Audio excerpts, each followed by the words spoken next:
भगवद गीता में अपमान का सामना करने के बारे में कई शिक्षाएं हैं, लेकिन गीता में उन 3 परिस्थितियों के बारे में भी बताया गया है जहां अगर आपको अपमान सहना पड़े, यहाँ पर अपमान सहना आपके लिए भलाई का काम करेगा।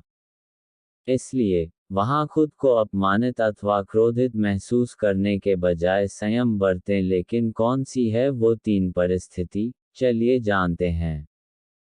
गीता के ज्ञान ने हर व्यक्ति को उसके जीवन में उत्तम ही बनाया है।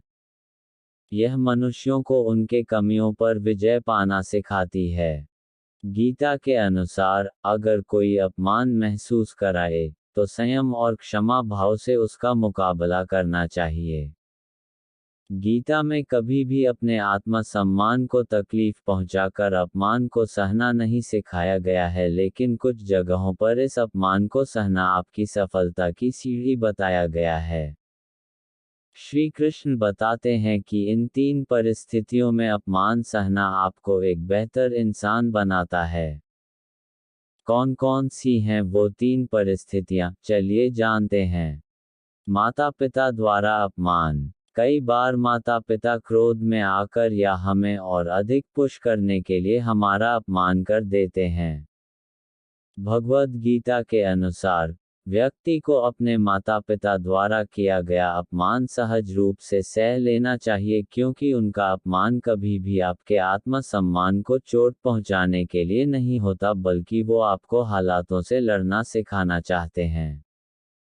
माता पिता का द्वारा किया गया अपमान सीख के रूप में आपको जीवन की परेशानियों से लड़ना सिखाता है। कई लोग माता पिता के अपमान को दिल से लगा लेते हैं और उनसे क्रोधित रहते हैं, लेकिन ऐसा करना आपका ही अहित करेगा। शिक्षक द्वारा अपमान। कई बार शिक्षक और गुरु भी क्रोधित होकर या आपको सुधारने के लिए आपका अपमान कर देते हैं। अपने गुरु या शिक्षक द्वारा हुआ अपमान भी बिना कोई प्रतिक्रिया दिए सह लेना चाहिए और उन्हें उल्टा नहीं बोलना चाहिए। शास्त्रों में ये कहा गया है कि माता पिता या गुरु के कड़वे बोल आपको जीवन की सच्चाइयों और कठिनाइयों से परिचित करवाते हैं। उन दोनों का आपके जीवन के मार्गदर्शन में और भविष्य बनाने में बहुत अहम भूमिका होती है।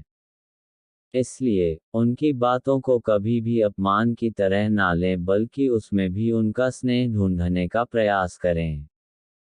भगवान के यहाँ अपमान। भगवान के मंदिर में अगर आपका अपमान होता है तो वहाँ क्लेश या वाद विवाद न करें, बल्कि संयमित तरीके से उसे हैंडल करने का प्रयास करें। भगवद गीता के अनुसार देव स्थानों पर अपमान सहने वाले और वाद विवाद न करने वाले को देव ऊर्जा प्राप्त होती है, यानी देवी देवताओं का आशीर्वाद प्राप्त होता है। यहाँ होने वाले अपमान को खुद पर चोट समझने के बजाय ये समझें कि भगवान आपके संयम की परीक्षा ले रहे हैं।